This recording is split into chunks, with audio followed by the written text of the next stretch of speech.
High friends, welcome to யாஷிகர். நம்மளோட Zee தமிழில் ரொம்பவே சூப்பராக போயிட்டு இருந்த ஒரு சீரியல் இப்போ முடிவுக்கு வந்திருக்கு. அதோட லாஸ்ட் டே ஷூட்டிங் வந்து இன்னைக்கு முடிஞ்சிருக்கு. அதோட ஹீரோ வந்து ரீசெண்டாக அப்டேட் கொடுத்துருக்காரு.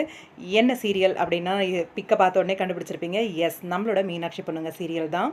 25th ஜூலை 2022 வந்து இந்த ஜேர்னி ஸ்டார்ட் ஆச்சு அப்படின்னு சொல்லி வெற்றியா அப்போ எடுத்த ஒரு வீடியோ வந்து ஷேர் பண்ணியிருக்காரு. ஸ்டார்டிங், அதாவது ஃபஸ்ட் டே ஷூட் போல் இருக்குது. அன்னைக்கு எடுத்த வீடியோ வந்து போஸ்ட் பண்ணியிருக்காரு. அதே மாதிரி இன்னைக்கு எடுத்த ஒரு வீடியோவும் போஸ்ட் பண்ணியிருக்காரு.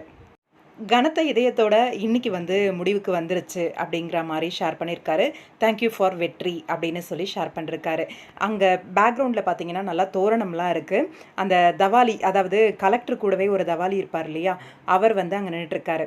ஃபைனலாக மீனாட்சி பொண்ணுங்க சீரியலில் வெற்றியோட மனைவியை வந்து வெற்றி கலெக்டர் ஆக்கிட்டாருன்னு நினைக்கிறேன். அதுதான் தவாலி அங்கே நின்றுட்டுருக்காரு. அந்த ஒரு சந்தோஷத்தை வந்து கொண்டாடுற மாதிரி எல்லாம் தோரணம்லாம் அமைச்சு அந்த கார்பெட், ரெட் கார்பெட் போட்டு அவங்கள வரவேற்கிறதுக்காக அந்த வீட்டு வாசலில் வந்து இருக்க மாதிரியான ஒரு வீடியோ வந்து ஷேர் பண்ணியிருக்காங்க. ஹீரோயின் ஃபைனலாக வந்து கலெக்டர் ஆகிட்டாங்க. ஸ்டோரியை வந்து முடிவுக்கு கொண்டு வந்துட்டாங்க.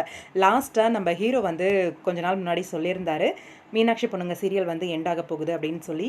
அதோட லாஸ்ட் டே ஷூட் முடிஞ்சு அதோட வீடியோவுமே ஷேர் பண்ணியிருக்காரு. ரொம்பவே வருத்தமாக தான் இருக்குது.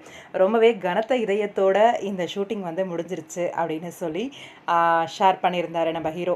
சீக்கிரமாகவே ஒரு நல்ல ஒரு குட் நியூஸ் சொல்லுவார் அப்படின்னு சொல்லி எதிர்பார்க்கலாம். நியூ ப்ராஜெக்ட்டும் ஏதோ கமிட் ஆயிருக்காரு. அது என்ன ப்ராஜெக்ட் என்ன அப்படிங்கிறத பற்றி சீக்கிரமாகவே அப்டேட் பண்ணுவார் அப்படின்னு சொல்லி எதிர்பார்ப்போம்.